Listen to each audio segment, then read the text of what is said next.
Welcome to Season 3 of The Lifestyle Chase, and I'm your host, Chris Liddle.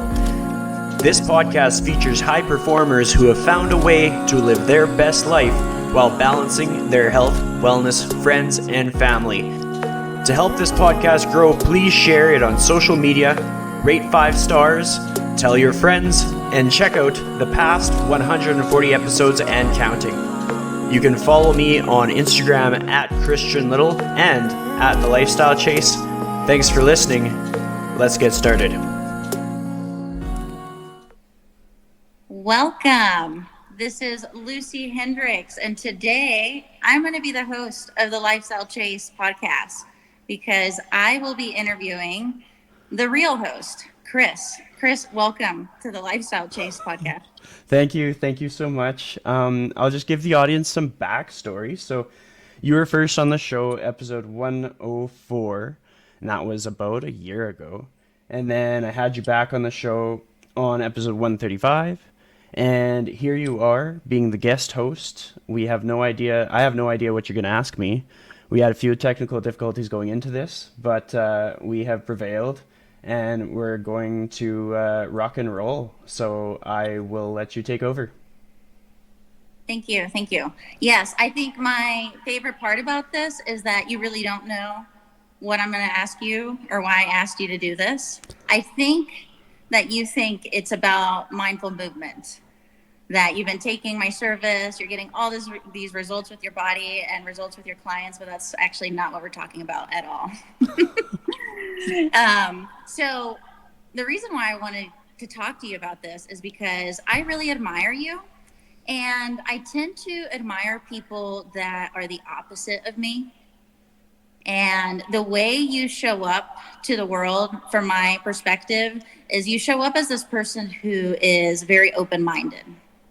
And that just comes through with your interactions that I've had with you, how you show up on social media, how you show up within your content. That's all I have because I've never met you in person. And I feel like I know you. And when someone has something that I struggle with as a recovering closed-minded person, I tend to really admire that about them. And the reason why I wanted to talk to you about this was because I see a problem in the industry right now, especially with social media, that almost explains why I was such a closed-minded person. Because this behavior of not wanting to hear other people's perspectives, being really dogmatic with training, like it should be a certain way, you should eat a certain way, came from what I'm seeing now on social media, which is who I was influenced by when I was younger. So once upon a time, when I was a 19-year-old coach, like just getting in the industry, that's what I was brought into. I was brought into a dogmatic perspective. I was brought into believing, like here I was 19, like with daddy issues, like trying to be mentored by someone, like someone just teach me something. And I was taught this way of training, and it was the right way of training. And bash CrossFit all we want, bash P90X, bash yoga, all these other people are stupid. This is a way of training. And as a 19-year-old, like if that's what I was being told, like that's the behavior I started putting off. And same thing with nutrition, like paleo is the way, gluten-free, all these doctors are stupid, these people are stupid, like this is the way. And fast forward 10 years later, up to last year, I had built this like echo chamber of this is how we do things, this is how we train. Everybody else is stupid. I don't want to hear someone else's perspective. And that followed me like in politics, followed me in my relationships. And with really hard lessons last year, I realized like I was totally wrong. Like we totally have to come from a place of understanding, even if you don't agree with the person. And we have to listen to a bunch of other people. And the reason I wanted to talk to you was because I do a lot of podcasts. And I get to know a lot of podcast hosts, you, Johnny, Beverly, even Zach. And there's something about you all that's very similar, and that something is being open-minded. And I'm curious, like, were you all always that way? And I'm sure it's different with other people. Or are you that way because you put yourself in front of so many different perspectives? Like, how many people do you interview every week where you get to hear a different perspective? So there's a lot of like perspective that I've gained from the different industries that I've been and like the different work that I've done. Um, to kind of shed light on like how many people I've interviewed. Like the lifestyle chase has been around since about September 2018, and I think I've had probably around 150 different people on the show. And they've been people inside the fitness industry, outside of the fitness industry. I've tried to seek out diversity in the show, and I've tried to seek out people that see things differently or have different skills than what I have, because what I'm trying to do is I'm trying to bulletproof people, like make people more resilient in life and give them the skills that they need when a pandemic happens, when people experience loss, when people are struggling to find love, when people are struggling with their business, all these things that nobody really talks about. That's what I try and seek out, and to open up a window as to like what kind of like different work I've done in the past. I spent 4 summers working as a camp counselor, working with kids that may not have always had the opportunity to do such things. Like it was, I grew up in the United Church of Canada community, and so oftentimes there would be fundraising initiatives to allow kids to participate in this stuff. So you'd be seeing pivotal moments in kids' lives where they actually got an opportunity to do things that they wouldn't have otherwise gotten to do, where you were the one instilling confidence in kids at a young age. I've also worked in retail and management and had to fire people. I've been the person hiring them. I've been the one making the tough decisions. I've been the one saying no to people wanting the discount or wanting the warranty. I've worked in food service at a grocery store. I've worked in marketing, like front of the grocery store marketing, front of Canadian Tire marketing, like guerrilla marketing. And I've done that just as a part-time thing throughout the different phases of my career. And I spent just under 5 years working in a warehouse, where you're working in industrial scenarios, working with people of all kinds of different backgrounds and personalities. And then from there, it was into the fitness industry. And so I've just learned the more open you are to learning from people, the more you're going to get ahead in life. Like the more you surround yourself with people who have different thought processes, the more open you are to feedback, the better you are going to survive. If you don't take feedback, you're just going to die off. Like you're not going to do well, because at some point something's got to give. And so whether that be through environment or different experiences, or being the kid of 2 teachers, like both my parents are retired teachers, so that's definitely played into my personality. My sister-in-law is a teacher.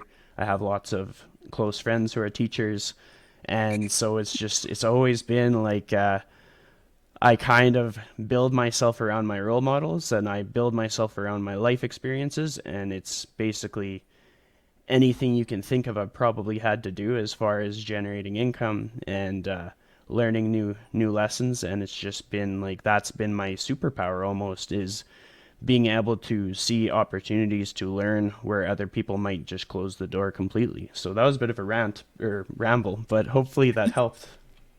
No, that was perfect. And so much of what you are and how you show up makes sense, because what I hear is that you've already been put in all these different situations, diverse situations, and you built the skills that show up right now. And I like that you brought up, like, just on the training, you interview people and you interview all professionals from like a professional side of things. But then you said how that melts or blends into how you interact with your clients. And all these different situations got you the skills that you now have, which are the skills that I see people completely lack. And one thing that I hate, that I brought up in the beginning, is that what I'm seeing in social media is the influence. We have these young trainers who won't have the opportunity to be put in all these different situations. Like myself, this was my first real job. I worked at Kids Place, which is like a Chuck E. Cheese. That was my only job before this. And this was my first experience as a young adult. And the first thing that I was introduced to was dogma. And that's what we're seeing. And I feel like us, people who are in a position of influence, really need to level up, because there's people who are looking at us, being influenced by us. And the more dogmatic we are, the less they are going to be able to grow and critically think. It's like this never ending like relationship between a mentee and a mentor. If the mentor's calling people dumb, if you coach something a certain way, or if you tell someone to tuck too much, you're now a dumb person.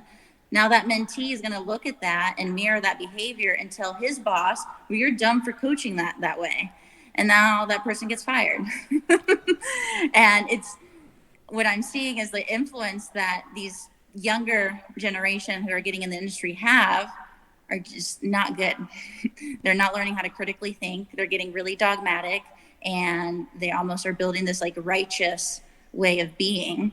And I would love for everybody to be influenced by someone like you. So you brought up, you've interviewed at like 150 people, right? Do you have to agree with everything that everybody says? No, like you can take lessons from every experience that you have. Like every word that a person imparts in real life context, in a interview, in something that's recorded, in something that's off air, like there's a lesson to be taken from it. Sometimes it's an opportunity to take some critical thinking into our own thought processes. Like half the time when something pisses me off or goes against like my bias or my echo chamber, I have to like get a bit like analytical and think, okay, like what is it that makes me so passionate about my beliefs? Like why am I so triggered by this thing that's different but probably gets to the same outcome? And it might make me take a deeper dive into like, is my process really that good? Have I asked anybody if it works? Is it the most efficient? And so if we aren't surrounding ourselves by unique conversations, things that might go against the grain of what we see to be normal, we're kind of just spinning our wheels and kind of stuck in a corner. Like, how are we going to sharpen our pencil if everything is the same as what we believe to be true, kind of thing? Like, we have to step it up. And just like that cliche phrase of like nothing happens inside your comfort zone, same thing. It's like if you're not having a conversation that makes you nervous, then you might as well not be having conversations. Yeah. So you're almost as prepared to be wrong in every situation that you go in. And you almost have that filter of, well, is this what I'm doing really true, or is this really the right way to do it, or more efficient way to do it? Can you recall the last time you've had that process and you realized maybe you were wrong and change your views on something? We can like keep it specific to training. Yeah. Yeah. So within training and stuff, like oftentimes I will look at like maybe totally different modalities. I'll look at I'll give it an easy example, like just the burpee. Like I'm not a burpee person. I don't use burpees with my clients. And so I actually kind of like took a deep dive as to like why was it that I wouldn't use them? And I realized like it just kind of depends on how you frame it. Like a person could totally frame something that they wouldn't necessarily originally agree with into something that they could agree with, because like I like push-ups. There's a great aspect of like dynamic warm up to like the jumping motion of a burpee. Like there's lots of value to it, and I could just totally like package that up, put my name all over it. And it's just the fact that like the only thing is that I hadn't done it. And like there's endless examples. Like there's so many different pieces of fitness equipment that I haven't used, and so many different phrases and techniques and strategies. And then I just find myself, if I am more open to hearing it and like learning and discovering another trainer's process, or like how somebody else teaches something or why they teach it, at the end of the day, we're working with people. We're more likely to get them from point A to point B because we have a greater understanding as to like being open to feedback, like being open to criticism, being able to change when needed, similar to how like the pandemic kind of forced a lot of people to close their gym and change when needed. If you don't have that skill, who are you? Like, what's going to happen? And so just bringing that back into the fitness space, like we're going to have different people that we work with. We're going to have different personalities and different ways that people show up in the world.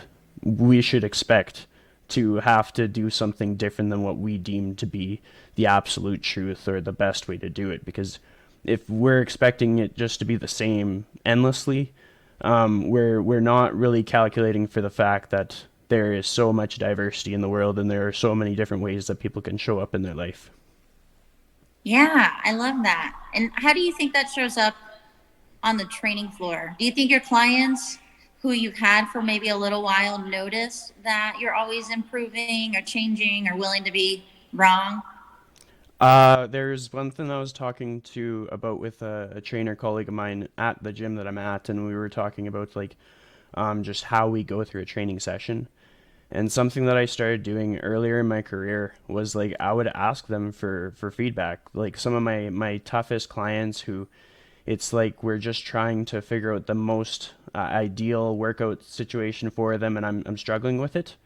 I'll ask them if there's anything in this workout that you could completely like axe out, like remove. What would it be? Just be honest. And they'll pick something, and it's usually like my teddy bear. Like it's usually my favorite exercise to program. And then I have to be like, okay, all right. And then I have to ask them better questions as to like what exercises did they feel were the most rewarding, and then I can kind of frame if they like bilateral exercises or unilateral exercises. I can really decide whether I should be working with weight or just with tempo, and then that can influence my programming. And it's just being willing to ask those initial questions like, hey, I think I'm pretty good at planning workouts, but now that I give you the opportunity to tell me which part you would remove completely, what part would that be? Because that gives people the opportunity to have control over their workout experience. It can be extremely ego crushing for a trainer because we spend so much time learning these different techniques. Like it could be something that like Dr. Pat Davidson taught, or it could be something that a person learned from Kyle Dobbs, and it could be just like our favorite exercise and it's supposed to save the world. But maybe our client just didn't have the buy-in to that. And maybe we need to explore other things. Maybe we need to find a different technique to give them that reason to come back to exercise and make it sustainable and like holistically beneficial for them. And like it's tough to have those conversations because it makes you nervous. It makes you kind of think that you're going to look bad in front of your client.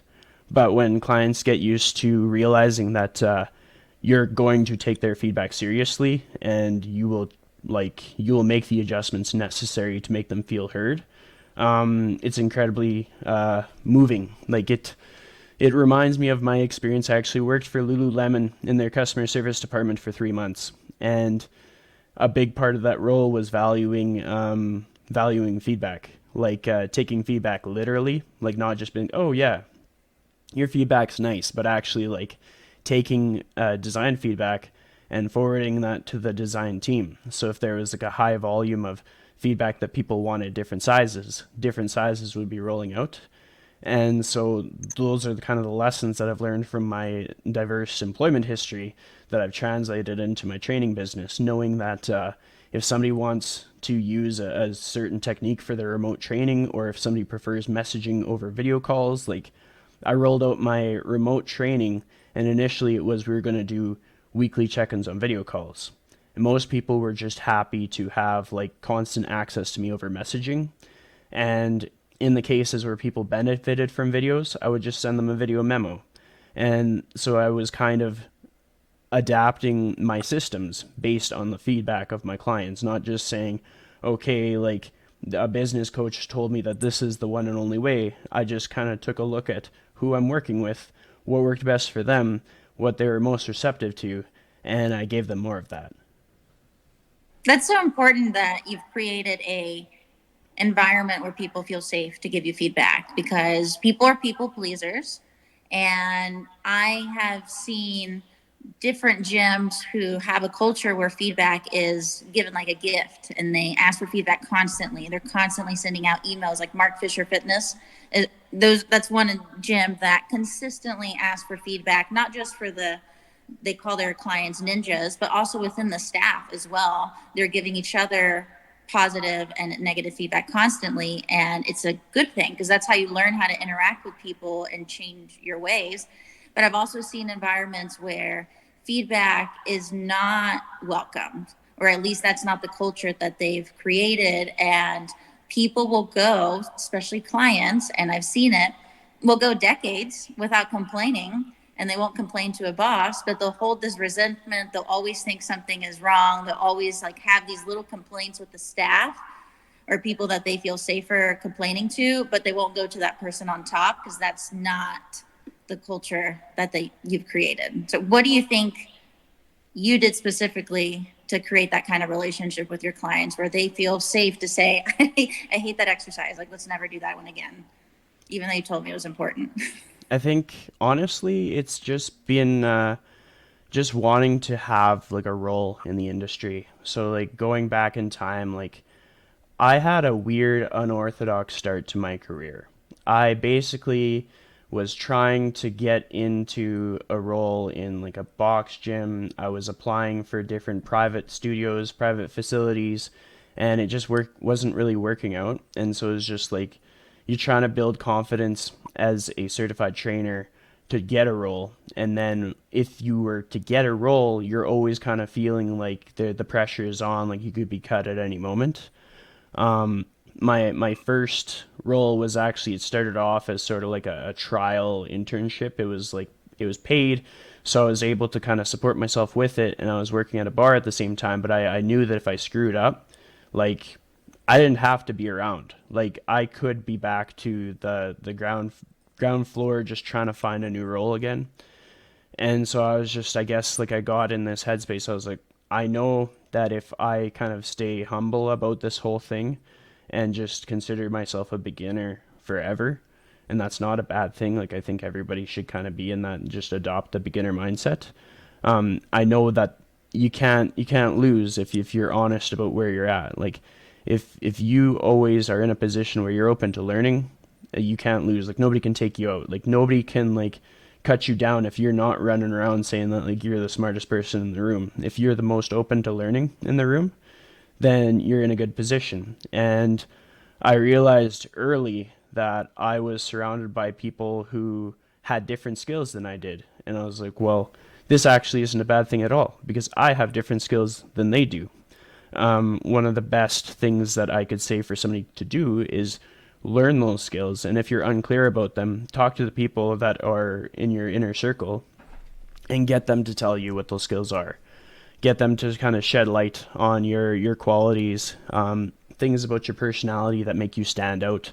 And a lot of people would tell me that it's like my communication skills were a strength. And like early on, I wouldn't believe it. I would be like, yeah, okay, we all know how to talk. But like, then I learned that it just kind of like set me apart. And so I was like, okay, I guess I'm just going to really lean on that. And then how do we communicate? We ask better questions. We don't just talk at the person.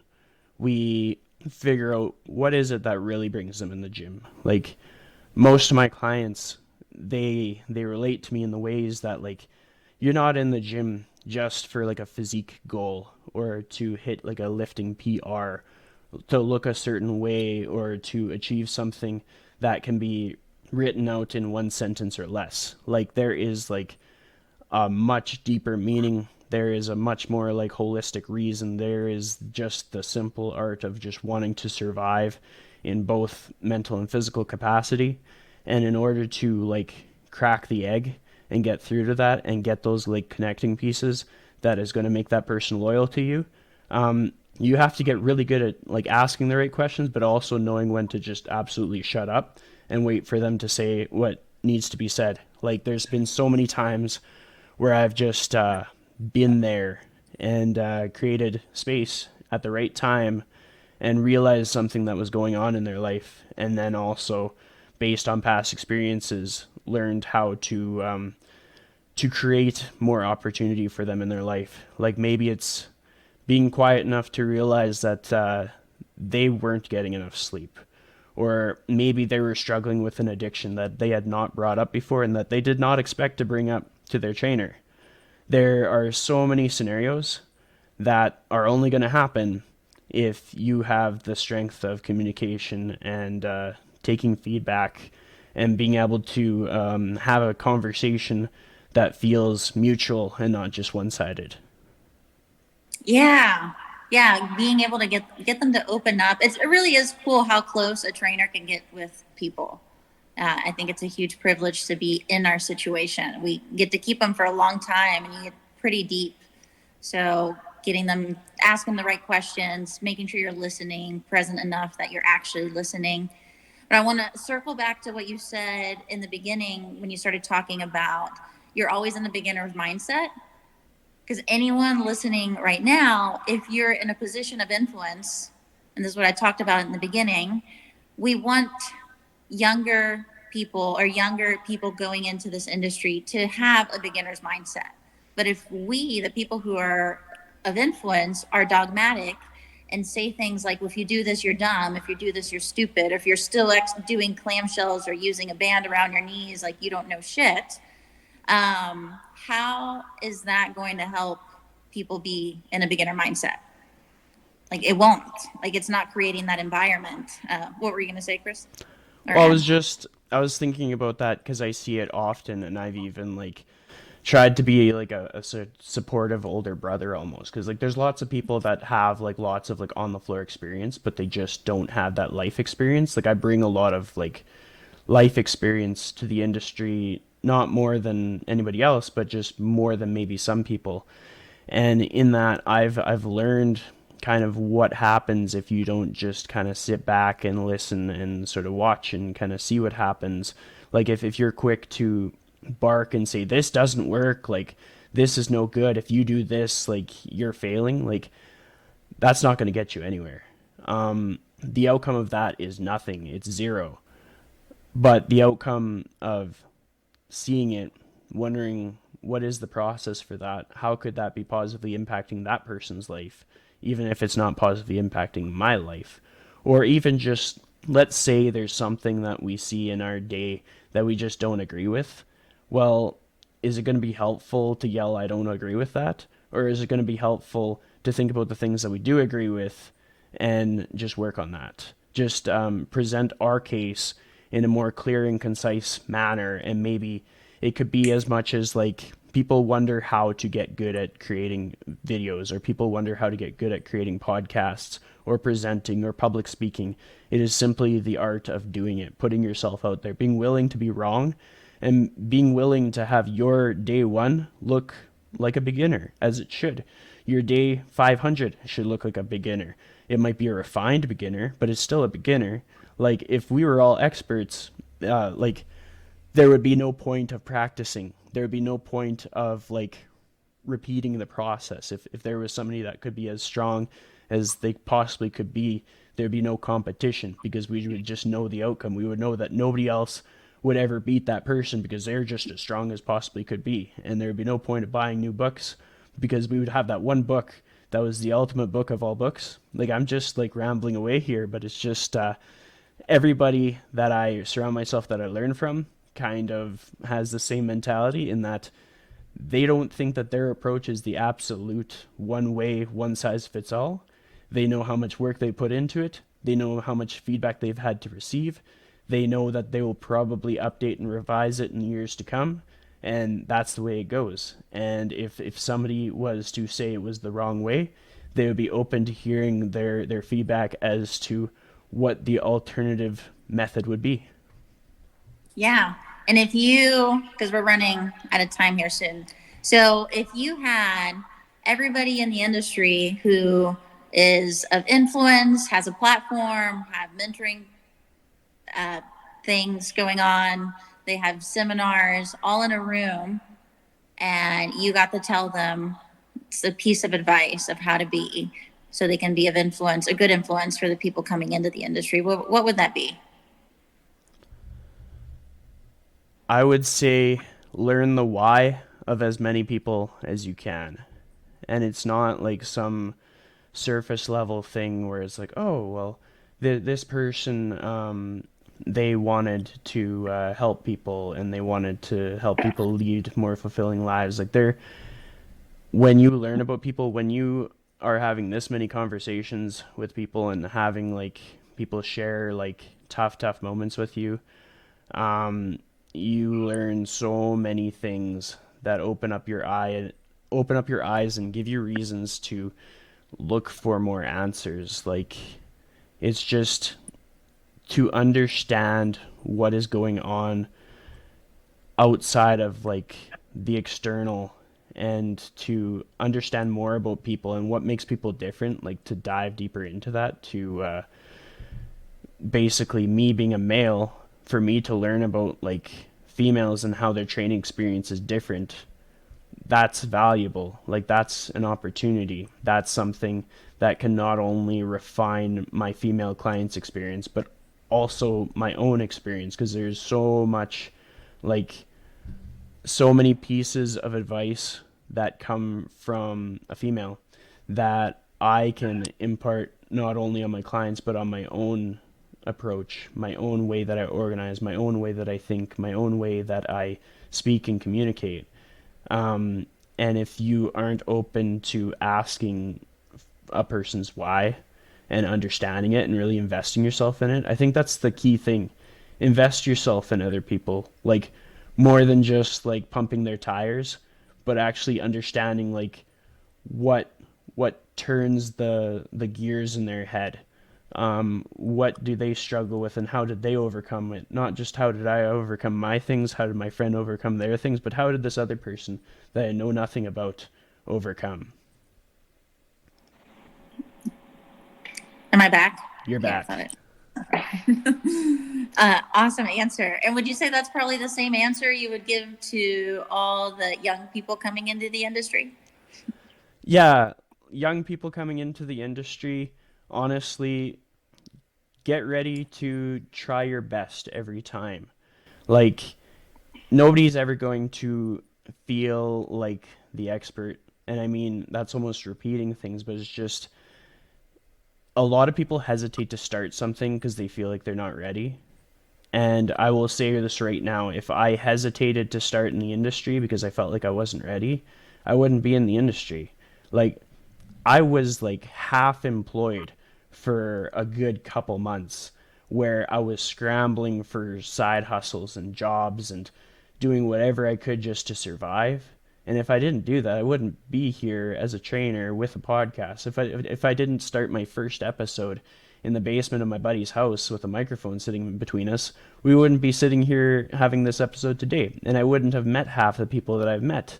And so just be willing to start, be willing to put in that first effort, and then maximize your effort as much as you can. So essentially, that would be the advice right there. A little scattered, but hopefully people had some takeaways from it.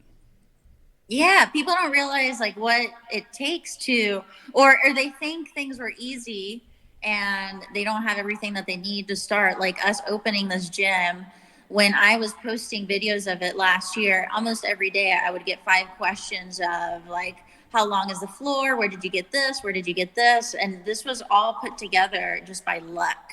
And we would have ruined so many things if it weren't for our clients. Like, we were about to put the turf in without a way to cut it or measure it. We were going to ruin it. And then a client just happened to walk in and looked at us and was like, let me get my tools from my truck. Like, don't move. And even the racks on the wall, everybody's always impressed with our setup. What they don't know is how we messed it up twice and just had to spend so much more money than we were supposed to. And just everything is just, yeah, a guess. And it just ended up turning out that we didn't actually know what we were doing. So people think that they have to know everything to do something, but you really don't. It's true. It's true. Awesome. Well, that's all I have for today. This was fun.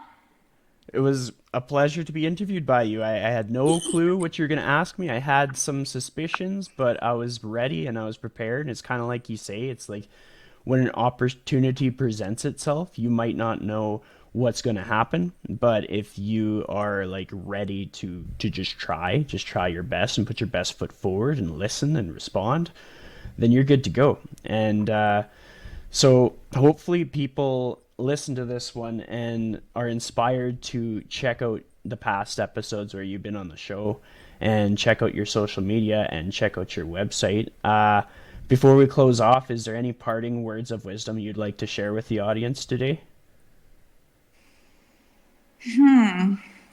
Don't be old Lucy. Be a better influence or know that you're creating what happened to me, which was someone who was dogmatic, closed-minded, and understand that people are looking up to you and they're going to start mirroring your behavior. So kind of watch it. I love that. So thanks for hosting me, and we will close off our episode for the day. Awesome. Well, thank you.